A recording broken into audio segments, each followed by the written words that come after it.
Kate was talking about the mandrel and making one up, and it really is so easy. That's the leftover of a tenon right there. And all that's been done to it is a hole drilled in the center, about a 1/4 inch or so, and a bandsaw kerf put in there.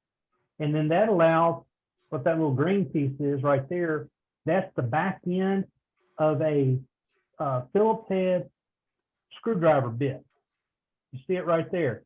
You buy those like at Harbor Freight or some of these other tool places for 10 cents a piece. Sometimes you pick them up free when they're having a special. Then on the end of that, another little wood piece that was turned with a hole drilled in it that would Phillips end of that Phillips would fit into, and then it's glued in. Little piece of foam. That's a piece of floor mat.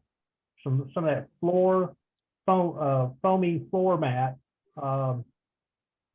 anti-fatigue mat. Piece of Velcro on the end. That goes in my chuck. Spin that at whatever speed I want to spin it at with whatever sandpaper I want.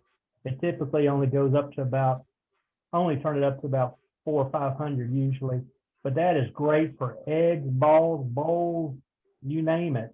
You know, if you're doing something in production, Christmas time, we're doing Christmas trees. I never trim off that bottom end. That's all done. You know, I leave a little post on it like Cade was talking about with the eggs. Then I'll do them all right here, real quick. It takes me no time to sand those up. I just want to show you that's homemade. I use something very similar that I also made. Yeah. And I use it, I haven't made a vase in a while, but I use them to sand the bottoms of vases with too. Absolutely. So it's great for that. There's no easy way to hold a vase on the lathe. So it's great to have something like that to sand the bottoms of vases with. Right.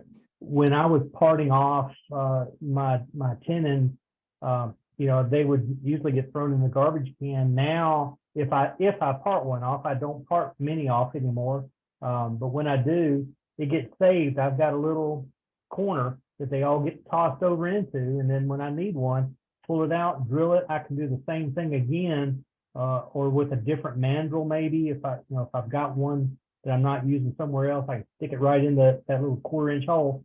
And because that kerf is there, when I close up the chuck, it squeezes that kerf. It's solid. It's also nice to have the sanding disc held in the lathe or on the drill press. It lets you hold your piece in both hands. You're not holding a drill motor in one hand and a piece in the other hand. You know, it's sure recipe for disaster. Yeah. Yeah, that's a great point. You slip and you take off a little bit of skin off your knuckles. That's right. Yeah. All right, thanks, Don't Doug. get blood on the wood.